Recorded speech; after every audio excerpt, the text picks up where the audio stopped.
Many people are aware of seasonal affective disorder, otherwise known as SAD.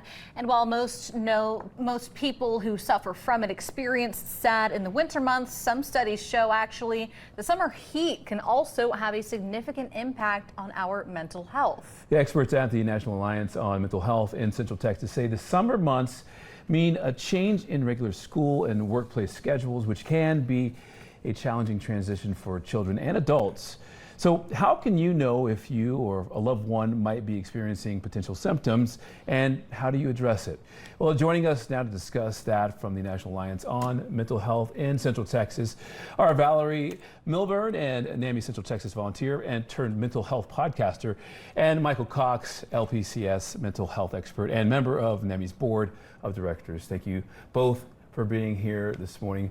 Michael, we'll start with you. Can you tell us some signs to watch out for to indicate you may be having some struggling mental health issues this time of year? Yeah, so this time of year, the biggest thing is change. And I think oftentimes we said it no matter what summer or any time, but it's when you see a difference in regular patterns. And so if an individual's sleeping more than they typically would or not sleeping as much, maybe they're not engaging, their social engagement has changed and is different.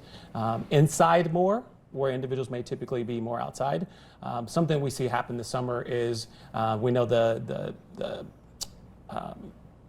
air quality that affects individuals, the heat levels right now, right? We are much warmer now than typically. And so individuals aren't aware of how much the heat can impact us. And it's one of those silent things, right? Because we don't, like a hurricane, you could see it.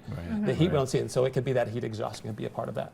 Yeah. Well, and a lot of people too might misunderstand that, summer is a time where the sun is shining. Everyone's supposed to be happy, and thinking that winter is the time of year where we experience this. But, it's important that people know what to look out for. And Valerie, you yourself, you actually started a mental health podcast called Hope and Recovery. Yes. Talk to us a little bit about your own personal mental health journey and why this is something that you are so passionate about as a volunteer. Well, I volunteer with NAMI Central Texas, and I have been doing that for about 9 years. And I live in recovery with bipolar disorder, and my volunteer work there has become a very important part of my recovery. And for me, the things that can be challenging for my mental health in the summer, one, as Michael mentioned, is just the heat. Exercising is very important to my mental health recovery, and the heat can keep me from wanting to exercise because it's so hot, and I have to get up super early to get my walk in before it gets hot. And that can be a challenge, getting up to beat this heat. And I'm sure just changing your schedule to adapt to the heat, in general, not just walking, but your work schedule, your kids are out of school, a lot of issues. Speak to how these routine changes really affect mental health. Michael.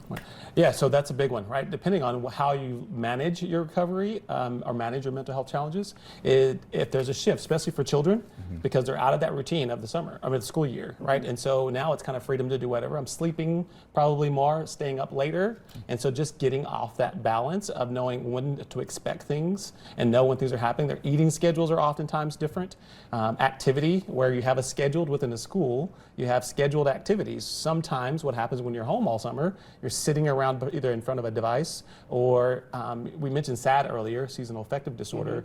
It is that it's actually the lack of vitamin D, right? And so what happens oftentimes is that individuals, because it's so hot, they're not outside as much, and so it's that lack of vitamin D that individuals aren't getting. And so that change and shift in calendar and schedule is really, it impacts many individuals. And a lot of people often don't realize it, especially if it is affecting them personally.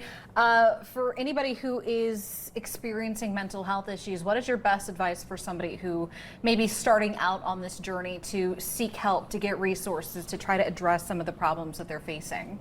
Well, NAMI Central Texas is a great resource. There is on their website, NAMICentralTX.org, there are resources such as classes, there are programs, there's a great resource called Change the Conversation, because one of the things to do is just to ask somebody, how are you doing? We talked about sleep. If somebody's sleeping too much, and you may think it's just because school's out and you have more time to sleep.